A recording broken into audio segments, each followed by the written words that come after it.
El Templo Sinaí presenta su programa Eleva tu visión, con un mensaje de edificación para el cuerpo de Cristo. Te invitamos a que nos acompañes los siguientes 60 minutos para escuchar la palabra de Dios y música que cambia la vida. En Números capítulo 33, versículo 1, leemos lo siguiente. Estas son las jornadas de los hijos de Israel que salieron de la tierra de Egipto por sus ejércitos, bajo el mando de Moisés y Aarón. Moisés escribió sus salidas conforme a sus jornadas por mandato de Jehová. Estas, pues, son sus jornadas con arreglo a sus salidas. De Ramesés salieron en el mes primero, a los 15 días del mes primero.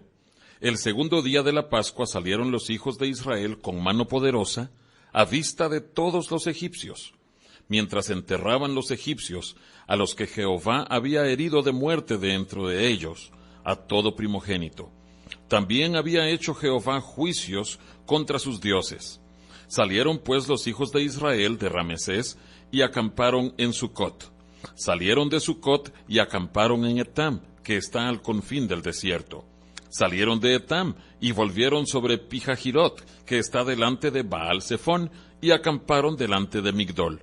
Salieron de Pijahirot y pasaron por en medio del mar al desierto, y anduvieron 3 días de camino por el desierto de Etam, y acamparon en Mara. Salieron de Mara y vinieron a Elim, donde había 12 fuentes de aguas y 70 palmeras, y acamparon allí. Salieron de Elim y acamparon junto al Mar Rojo.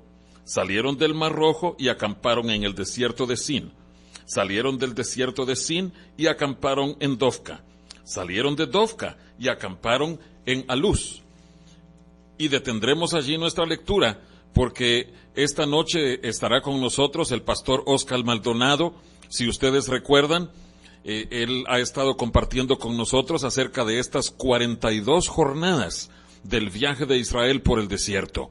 Al hablar de estas 42 jornadas, son 42 paradas que el pueblo de Israel tuvo que obedecer a Dios, detenerse en su camino y esperar a que Dios hiciera una obra en sus vidas, en el pueblo, en la nación entera. Y hemos estado viendo que esta es una obra necesaria, o 42 obras necesarias que necesitamos que Dios haga en nuestras vidas, como personas y como iglesia.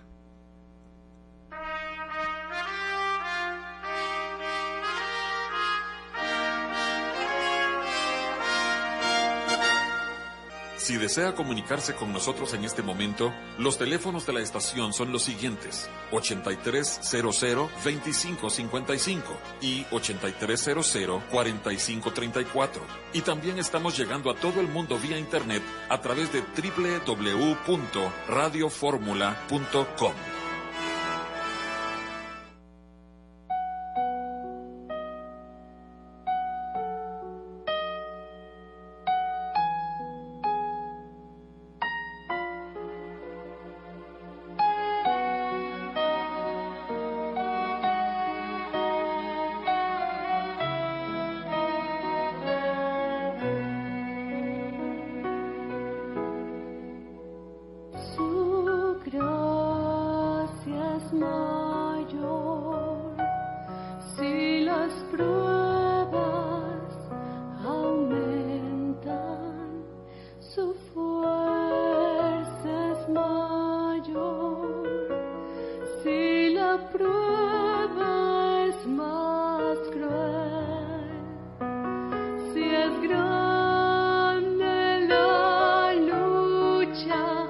Mayores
Estamos de vuelta aquí con el pastor Óscar Maldonado. Hermano, muy buenas noches, bienvenido a este programa. Gracias, hermano, es un gozo estar aquí contigo. Ya esta es la cuarta oportunidad que estás con nosotros. De veras, gracias le damos a Dios por darnos estas oportunidades hermosas, ¿verdad? Y vamos a entrar de lleno en el tema. Leímos en Números capítulo 33 acerca de las jornadas y el Señor había estado hablando a tu corazón acerca de las enseñanzas espirituales de cada una de estas paradas del pueblo de Israel. Preciosas. Y sí. Estamos en el versículo 13 de Números 33. Así es. Cuando Israel llegó a Luz. Y hemos visto que cada jornada es una lección. Y aquí dice en Números 33:13 que partieron de Dofca y acamparon en la Luz.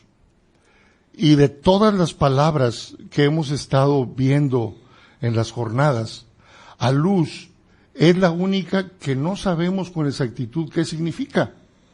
Buscamos en algunos comentarios y realmente no tiene significado, ni aún en el hebreo moderno.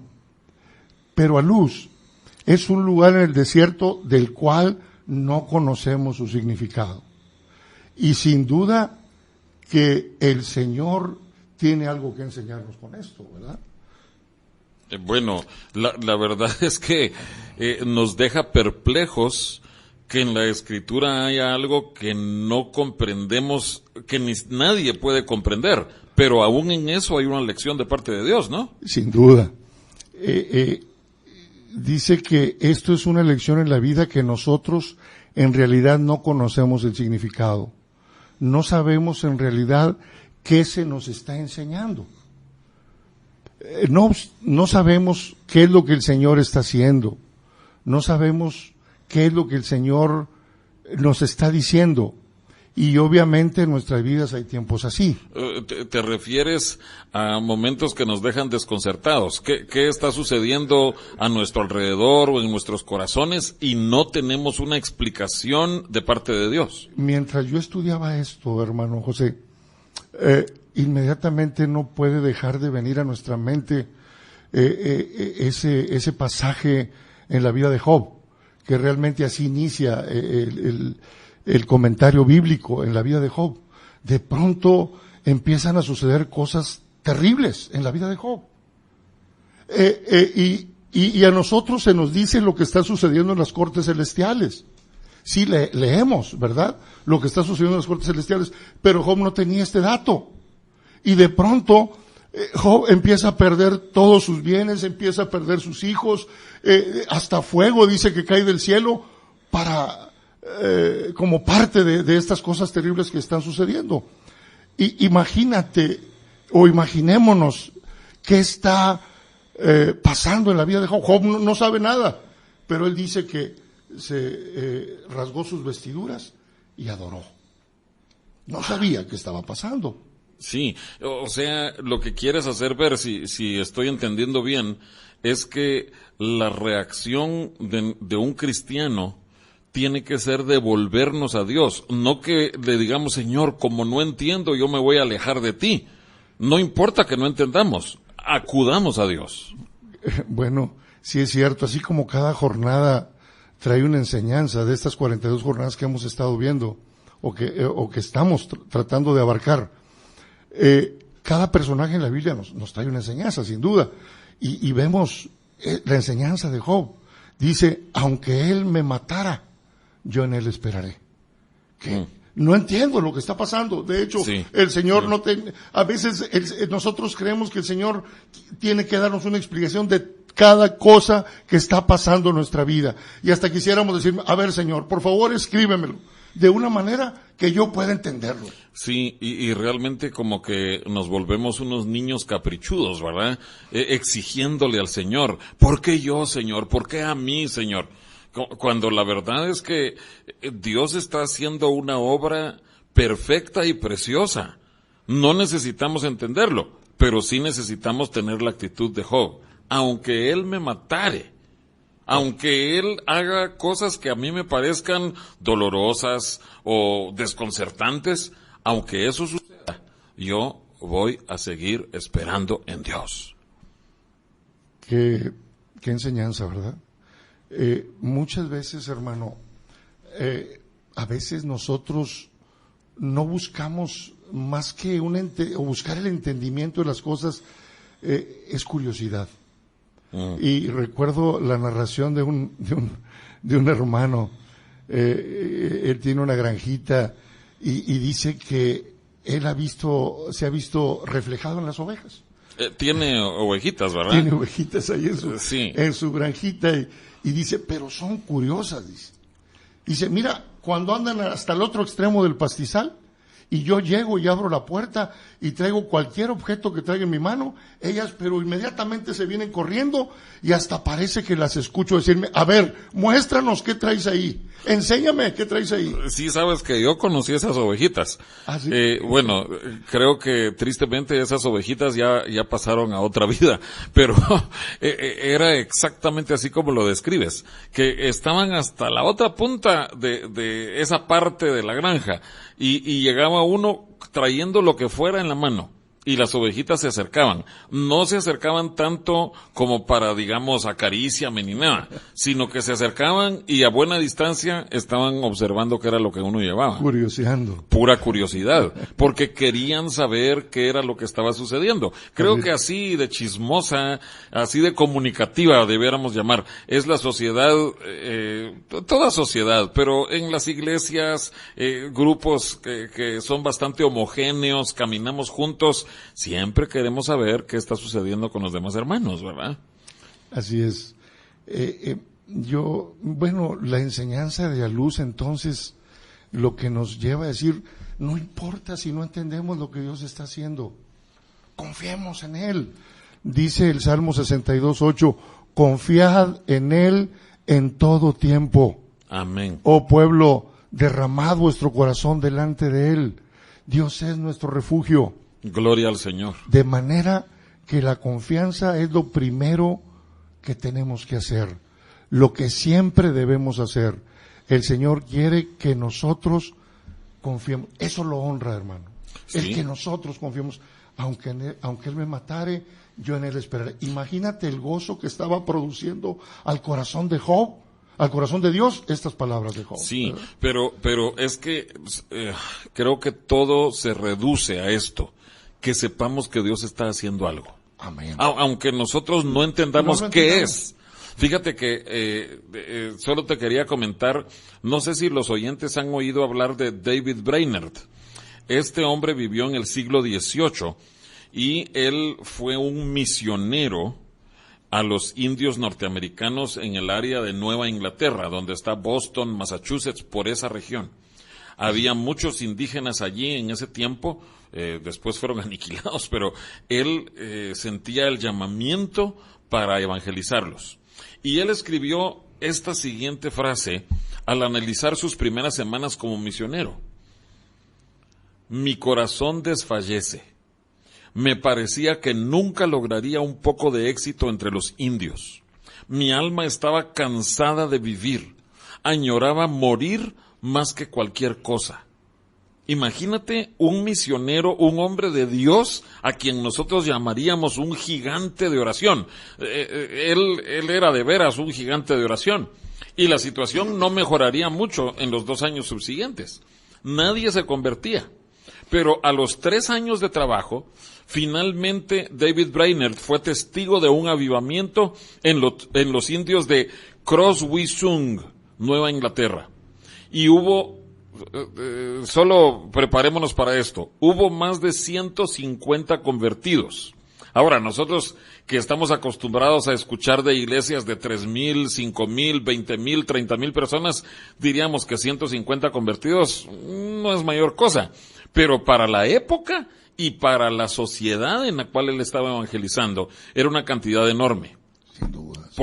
Por desgracia, lo decimos nosotros, pero el plan de Dios es perfecto. Brainerd murió a los 29 años de edad. Solo fue misionero 5 años. Pero fíjate qué sucedió. Poco después de muerto Brainerd, Jonathan Edwards, quien es considerado el teólogo más famoso de los Estados Unidos, publicó los diarios de Brainerd, que fueron muy leídos en Estados Unidos y en Europa. Es más, William Carey, o Guillermo Carey, como lo decimos aquí en México, quien es considerado el padre de las misiones modernas, inició el movimiento misionero protestante y él fue el responsable de millones y millones de convertidos en todo el mundo. Y él señaló los diarios de Brainerd como fuente de inspiración para él seguir de misionero. ¿Cómo explicas tú? Yo creo que Brainerd conoció a luz. Brainerd estuvo en a luz. Tuvo esa experiencia. Vivió a luz. Esa experiencia. Esa desesperación, ese desconcierto, no podía explicarse qué estaba sucediendo y en eso muere. No entendió a cabalidad lo que Dios estaba haciendo y realizando con su vida. Pero eso sí, su vida glorificó a Dios. Aleluya. Y esa es la esperanza que tenemos nosotros en la luz. Amén. Jeremías 17:7 dice, bendito es el hombre que confía en el Señor, cuya confianza es el Señor. Será como árbol plantado junto al agua, que extiende sus raíces junto a la corriente. No temerá cuando venga el calor, y sus hojas estarán verdes. Amén. En año de sequía. Amén. No se angustiará, ni cesará de dar fruto. Sí, y lo que estás diciendo es más importante confiar en Dios que entender Que tratar qué de está entender sucediendo. qué está pasando. Sí, en nuestra qué precioso, vida. qué precioso. Que aprendamos a confiar en el Señor. Hay una anécdota muy bonita. Tal vez, hermano, has escuchado hablar de Corrie ten Boom. Sí, sí. Es de una familia holandesa que ellos dieron su vida en favor de los judíos. Ellos armaron, por decir así, un un refugio en su hogar. Ellos escribieron primero un libro y se hizo una película que se llamaba El Refugio Secreto. El Refugio Secreto, sí. Eso ha sido muy... ¿Y qué tenías que contar de Corrie ten Boom? Cuenta parte de la historia de Corrie ten Boom, que ella iba con su padre, hablando de A Luz, ¿verdad? Iba con su padre en el tren, y de pronto ella le hace una pregunta a su papá. Ellos estaban bajando del tren, cuando ella hace esta pregunta, y su padre, un hombre sabio, le dijo a Corrie, toma mi maleta, por favor. Oye, y eran de esas maletas antiguas. Baúles. Un baúl. Ajá. Y siendo ella una pequeñita, una niñita, y la maleta era enorme, de tal manera que al tratar de levantarla, ella no pudo. El papá le dijo a Corrie, a veces, hija, tú no puedes con las respuestas, así que mejor déjalo para más adelante. A veces, hermano, Dios sabe que tal vez no vamos a tener la madurez suficiente para entender lo que Él está haciendo en nosotros. Bueno, Jesús les dijo a sus discípulos que lo que Él estaba haciendo en ese tiempo no lo iban a entender, pero sí fue claro en decirles, más lo entenderéis después. Amén. En algunos casos Dios iba a querer que entendamos en algún momento. Entonces, en la luz aprendemos que nuestra confianza tiene que estar en el Señor. Amén. Estemos viviendo lo que estemos viviendo, estén pasando lo que esté pasando, Señor, que yo aprenda a confiar en ti, en la luz. Amén. Amén. Luego el versículo 14 dice, salieron de A Luz y acamparon en Refidim, donde el pueblo no tuvo aguas para beber. Refidim. Bien, mira, de esta palabra sí tenemos el significado. Refidim significa extenderse, tal como extender una alfombra o una sábana. En los tiempos antiguos así se solía extender las camas para los visitantes. Tiraban por ahí una sábana, siendo ese lugar para que ellos se durmiesen. En este lugar es donde el Señor quería que ellos descansaran. Es donde Él quería que ellos aprendieran a reposar. Donde, por así decirlo, Él extendió un lugar cómodo para ellos. Es donde dijo, yo sé que estás cansado. Ellos estaban en un viaje terrible, por un desierto terrible. Espantoso y terrible. Espantoso y terrible, aullador, dice. Yo sé que estás cansado, entonces reposa. Yo he visto tus lágrimas, te he visto llevar la carga, yo he visto tu labor, tus batallas. Entonces ven y reposa por un tiempo. Yo creo que en nuestras vidas vamos a tener tiempos así, cuando el Señor nos invita a reposar. Bueno, de hecho, es parte de sus mandamientos para nosotros. Él nos ordena, Él nos comanda que nosotros tenemos que descansar. Y es parte de su naturaleza. Dios mismo reposó al séptimo día, cuando Él ya había trabajado 6 días. Y Él espera de nosotros que nosotros también tengamos tiempos de descanso. Amén. En Marcos 6:31, Él les dijo a sus discípulos, venid, apartaos de los demás a un lugar solitario y descansad un poco. Dice, porque había muchos que iban y venían y ellos no tenían tiempo ni siquiera para comer. Refidim debía haber sido un lugar en donde ellos llegaran para descansar, aún en medio de situaciones difíciles. Y realmente de lo que Él está hablando es de nuestros corazones. Amén. Podemos oírle decir ahí en Mateo 11:28, venid a mí, todos los que estéis cansados y cargados, yo os haré descansar. Amén. Sí, lo que mencionas de que es en medio de situaciones difíciles. En este lugar es en donde se dieron las aguas de la rencilla, donde, como dice aquí el verso 14, donde el pueblo no tuvo aguas para beber. Entonces sí, estaban en medio de escasez de líquido vital. Sin embargo, el Señor quería darles descanso aún en medio de pruebas. En medio, hermano, el Señor los está llevando y como tú mencionabas al principio, ellos no estaban moviéndose al azar.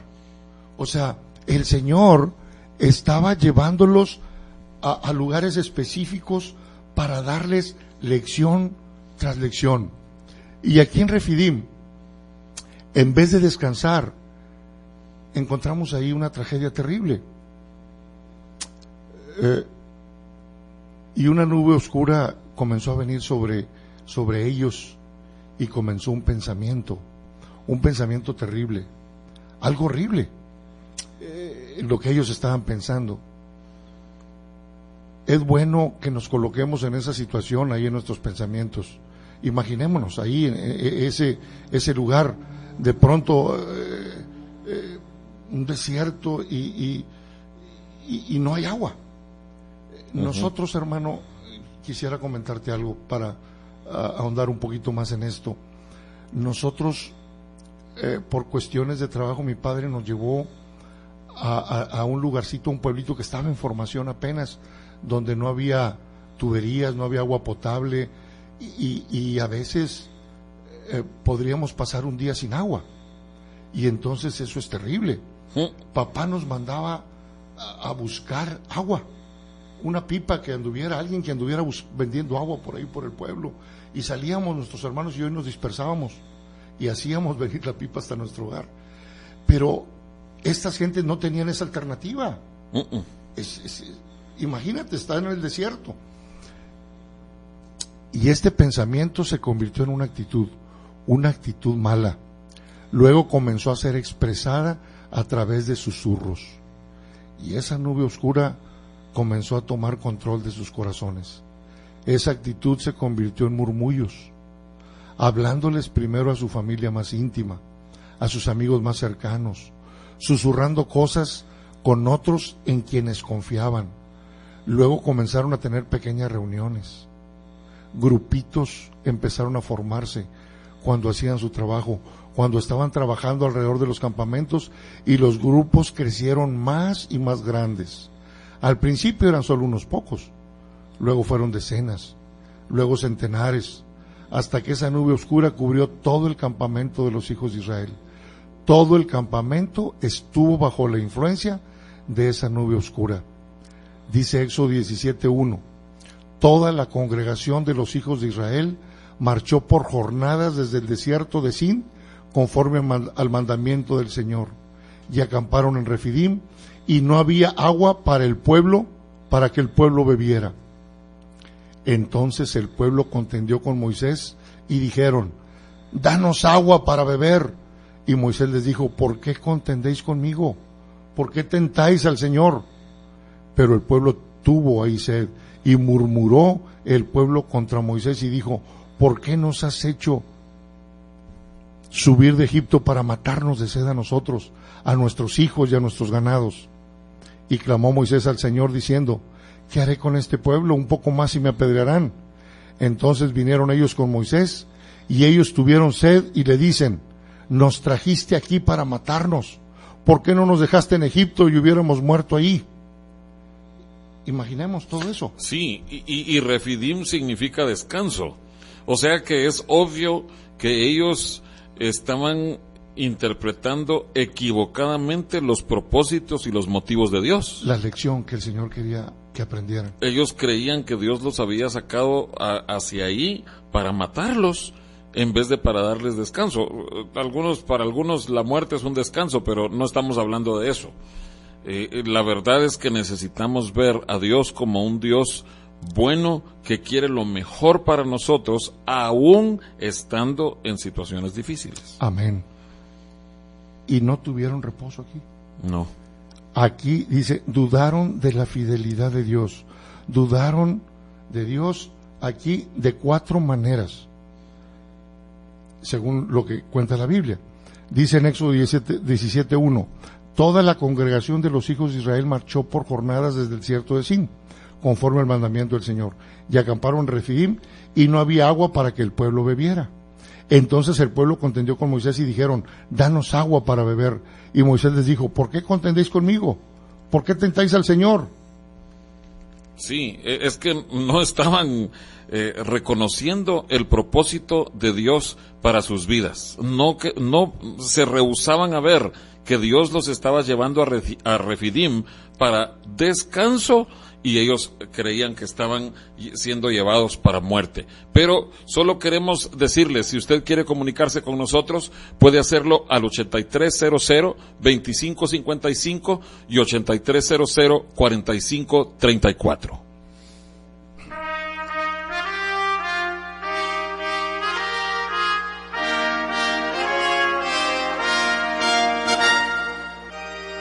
Si desea adquirir algún CD de música de los que hemos usado en el programa o una copia de este programa, lo puede adquirir en nuestra iglesia. Esté pendiente porque antes de finalizar el programa daremos la dirección.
Estamos con el pastor Óscar Maldonado. Él es el pastor de la iglesia Rocío de Hermón, que está en la colonia Plutarco Elías Calles, al poniente de la ciudad.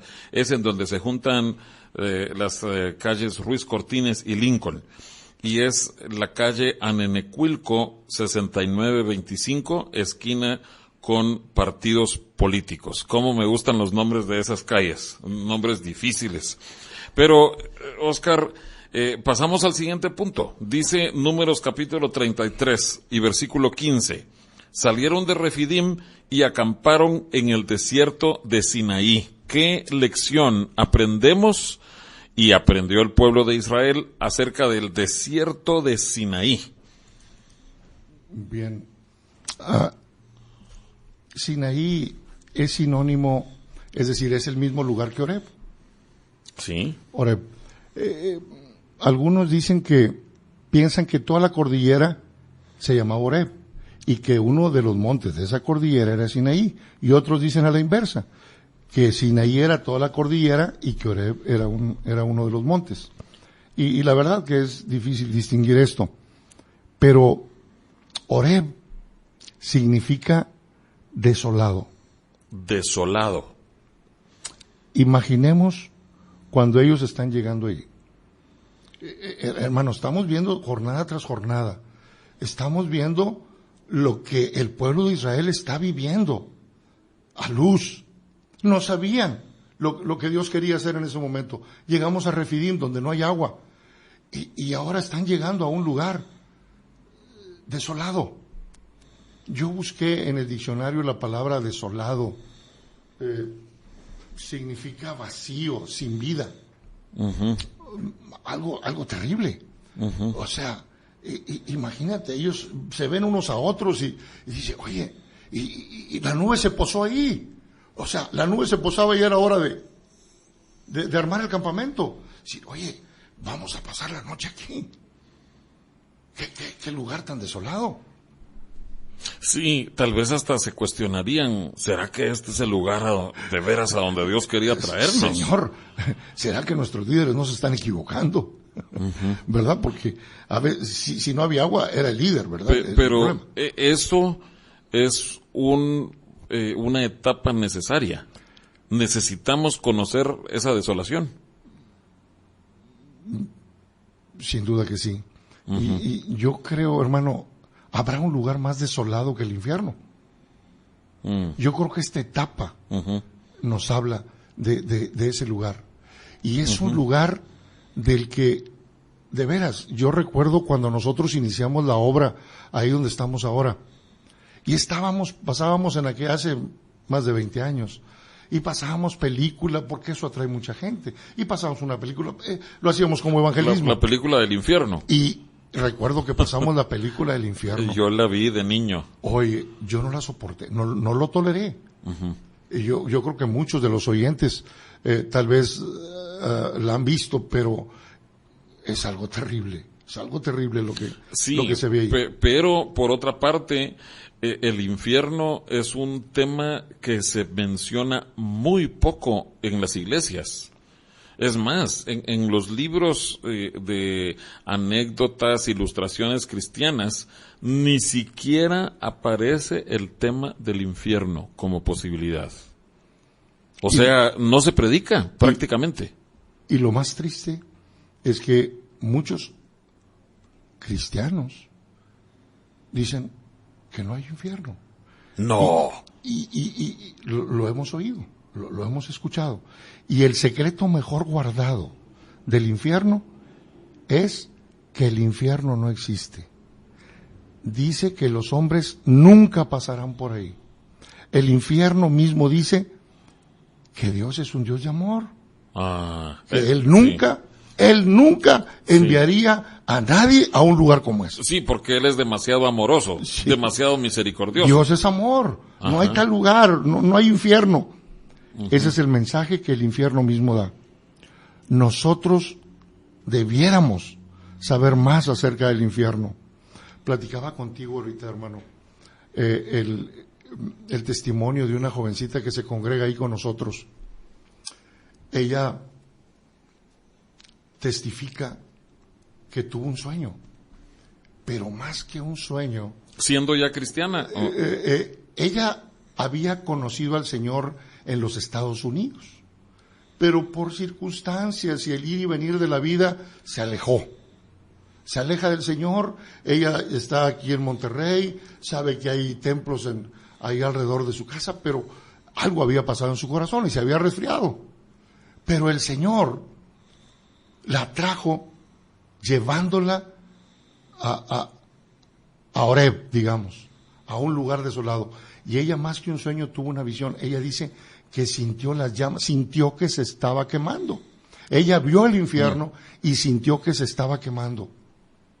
Pero no bastó, fíjate, no bastó eso, sino que unos días más tarde ella tiene que visitar por cuestiones de trabajo un hogar y casualmente alguien pone en sus manos un CD que no sé si habrás escuchado, ciertos jóvenes que fueron al infierno. Ellos Sí, dicen que sí, fueron al infierno. escuché acerca del CD. Y entonces esto sacudió el corazón de esta jovencita. Y se puso a buscar a Dios y es hora, es tiempo de que está caminando, tiene años ahí caminando con nosotros y hemos visto su vida crecer y madurar de una manera preciosa. Pero el Señor tuvo que hacerla sentir las llamas del infierno. Sí, o sea, creo que toda persona, pero todo cristiano debiera conocer esa realidad. El infierno es un lugar desolado y es un infierno eterno. Son llamas eternas. Es perdición eterna. Y por eso es que nosotros no queremos ir allí. Amén. Entonces es cierto, muchas iglesias predican acerca de que quiero ir al cielo, pero ¿por qué querer ir al cielo? Primero hay que ver de dónde es que nosotros queremos escapar. Así es. Uh-huh. Nosotros debiéramos saber más acerca del infierno. Debiéramos creer que existe. No solo los hechos en cuanto al infierno, porque hay centenares de versos en la palabra de Dios acerca de esto. O sea, los datos o la información. Sí, no, sí, algo sí, sí. más real, Algo más real, concreto. La experiencia que tuvo esta joven. Uh-huh. Debiéramos saber, hermano, cuáles son las realidades del infierno, pero también debiéramos, como esta jovencita, sentir sus llamas, escuchar esos gritos, de ahí esos alaridos. Uh-huh. Debiéramos poder percibir su tortura, su tormento, porque eso nos haría ser más osados, más valientes para dar el mensaje. Dice Jeremías 8:20, pasó la siega, terminó el verano y nosotros no hemos sido salvos. Eso es desolación. Eso es desolación. Uh-huh. Hay muchos que no son salvos. Que el infierno nos motive a no solo salvarlos nosotros mismos, sino que salvemos a otros también. El tema del infierno debiera de estudiarse frecuentemente en los púlpitos, en las iglesias. Uh-huh. En la eternidad, dice la Escritura que nosotros vamos a ver el infierno. Dice Isaías 66:23, y sucederá que de luna nueva en luna nueva y de día de reposo en día de reposo, todo mortal vendrá a postrarse delante de mí, dice el Señor. Y cuando salgan, verán los cadáveres de los hombres que se rebelaron contra mí, porque su gusano no morirá, ni su fuego se apagará, y será el horror de toda la humanidad. Es horrible. Sí, sí, y para confirmar eso, el Nuevo Testamento, el Señor Jesús describe al rico y Lázaro.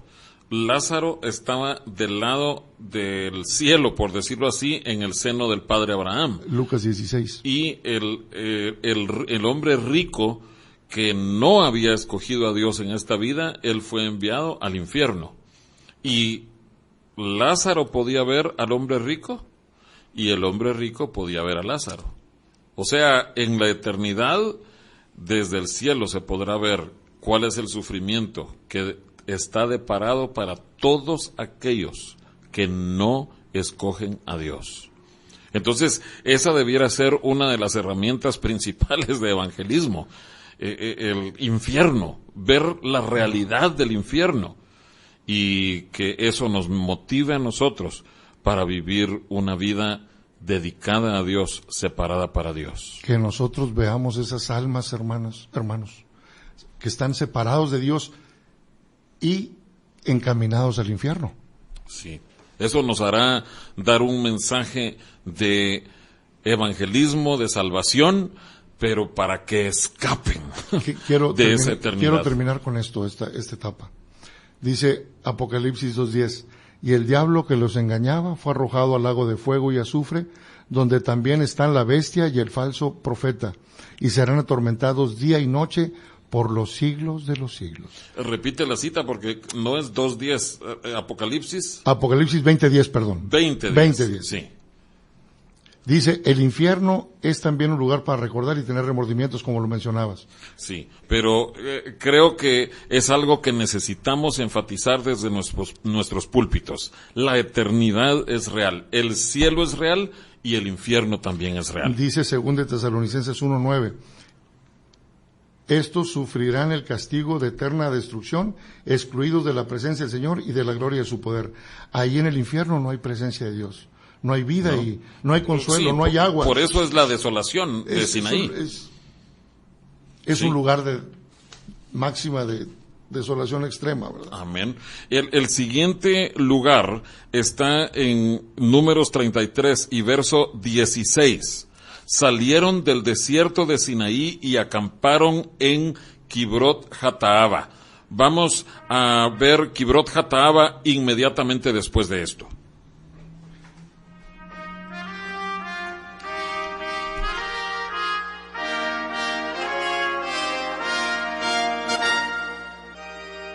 El templo Sinaí está situado en la colonia Progreso, calle Artículo 123, número 2506. Y nos reunimos los miércoles y viernes a las 7:30 de la noche y los domingos a las 10 de la mañana.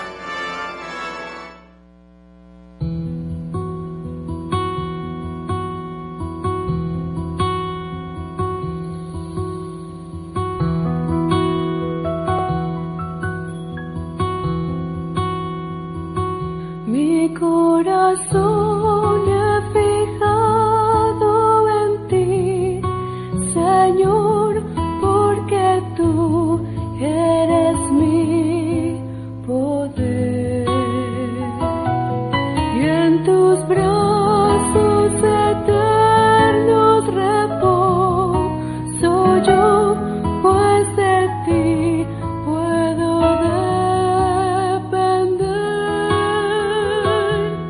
Y te amo, si te amo, he fijado en ti mi ser.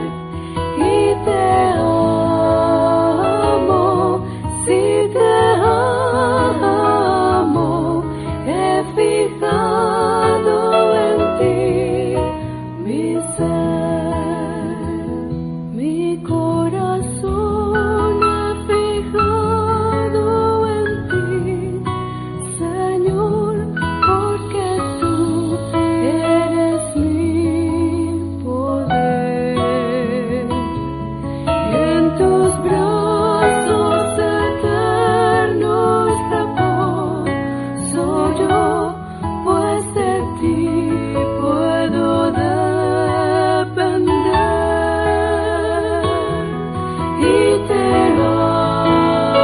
amo, si te amo, he fijado en ti mi ser. Y te amo, si te amo, he fijado en ti mi ser.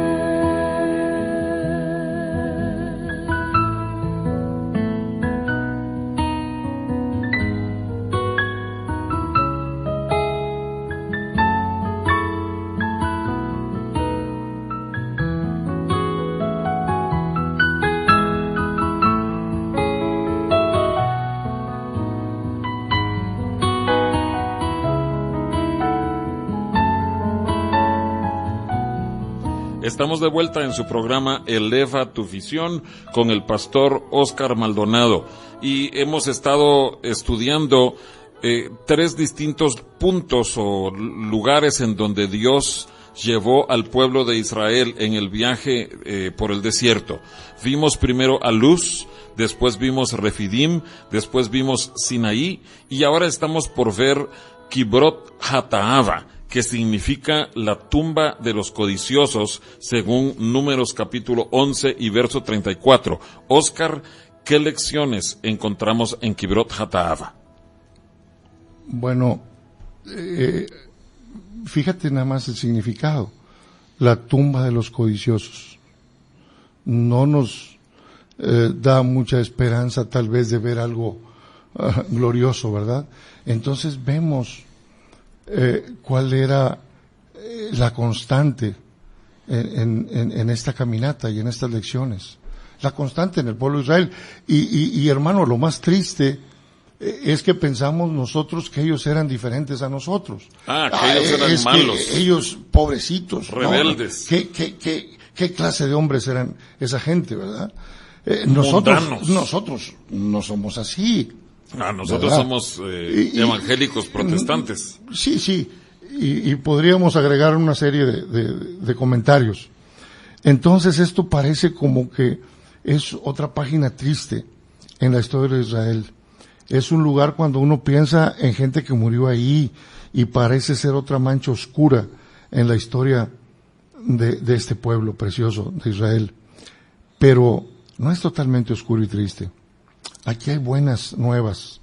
Aquí hay esperanza. Porque como es usual, el Señor también tiene otra historia que contar. Platicando contigo ayer, nosotros siempre hemos pensado del pueblo de Israel en cuanto a esos 6 millones de judíos que murieron en la Segunda Guerra Mundial. Y nosotros teníamos el concepto, ¿por qué murieron esos 6 millones de judíos? Es que ellos, cuando estaban crucificando al Señor, ellos dijeron, su sangre sea sobre nosotros. Y ellos mismos. Pero entonces viene un hombre de Dios, teníamos una reunión de pastores, y viene un hombre de Dios, y él nos habla de una experiencia preciosa que él tuvo. Dice que él estaba guiando un tour allá en Israel, y al llegar a ese lugar donde él tenía que hablar de este punto, de este pasaje, de esos 6 millones de judíos que murieron ahí, dice, yo no traía eso en mí, pero el Señor abrió mis ojos y abrió mi entendimiento y me dio estas palabras. Dice, ellos cuando ellos dicen, su sangre sea sobre nosotros, ¿qué acaso como cristianos nosotros no quisiéramos cubrirnos con su sangre? No decimos, Señor, cúbrenos con tu sangre. Dice, ellos estaban cubriendo con su sangre. Y esos 6 millones de judíos que perecieron ahí, no fue sino el precio que esa nación, que ese pueblo pagó para tener hoy un pedazo de tierra, una patria aquí. Entonces, cuando nosotros vemos una historia triste como esta de Kibrot Hatava, el Señor tiene una historia diferente que contar. Y nosotros, si fuéramos ahí, hermanos, viéramos una cantidad de tumbas que sabemos que el desierto es el cementerio más grande de la historia. El desierto es el cementerio. Este desierto del viaje de Israel. Este desierto es el cementerio más grande. Miles y miles, dice, quedaron tendidos. Toda aquella generación excepto 2. Tú y yo sabemos, ¿verdad? Josué y Caleb. Sí, pero volviendo a lo que sucede, lo que Dios está haciendo. Dice Primera de Corintios capítulo 10, que por 5 distintas razones, en 5 eventos distintos, el pueblo estuvo quedando postrado. Y perecieron tantos más y esto, pero el Señor estaba encargándose de que la generación vieja, que nos está hablando acerca de la carne, del hombre viejo, de nuestro hombre de pecado. Esa es la lección, hermano. Ellos quedaron postrados ahí, pero esa muerte es algo por lo cual nosotros tenemos que dar gracias. Y esto es el punto de Kibrot Hatava, que nosotros le demos gracias al Señor porque está muriendo nuestro hombre viejo, que nosotros le demos gloria a Dios porque a través de esa muerte del hombre viejo, el hombre nuevo, el hombre interior, Cristo en nosotros, está naciendo, creciendo y madurando. Pablo dijo, en mi carne no mora nada bueno. Y eso es literalmente la verdad. Así que nuestra carne debe morir en esas tumbas de la codicia. Y conforme muere, entonces Cristo es formado en nosotros. La nueva generación, Cristo es revelado en nosotros, para que al final del viaje podamos decir, ya no vivo yo más, sino que Cristo es ahora quien vive en mí. Así que en estas tumbas de la codicia murió la carne. Sí, pero lo importante, y qué precioso que podamos resaltar esto, No resaltemos el dolor, el sufrimiento de la muerte, sino resaltemos qué es lo que se produce a cambio. Se produce la vida de Cristo. Y por eso es que Pablo dice, ya no vivo yo. ¿Por qué? Porque ya no vive él. Porque murió. Porque él en su carne murió. Fue, por decirlo así, sepultado en la tumba de los codiciosos. Y eso es lo que necesitamos que suceda en nuestro corazón. Pero a cambio, Cristo resplandeciendo en nuestras vidas. Óscar, te agradezco de todo corazón. Qué mensaje tan importante el que el Señor ha puesto que compartas con nosotros. Y quedan pendientes de Hazerot en adelante. No hemos llegado ni siquiera a la mitad, pero muchísimas gracias por haber separado este tiempo para estar con nosotros. Gracias a ti, hermano. Gracias por invitarnos, por apartar este tiempo para que podamos estar aquí juntos. Pero yo creo que nosotros hemos sido edificados y los oyentes, por supuesto, también. Que Dios te bendiga. Amén.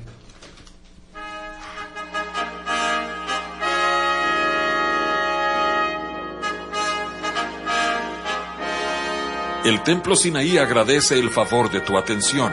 Te invitamos a que nos sintonices el próximo martes por esta misma estación a las 9 de la noche. Nos despedimos con la siguiente petición a Dios. Jehová te bendiga y te guarde. Jehová haga resplandecer su rostro sobre ti y tenga de ti misericordia.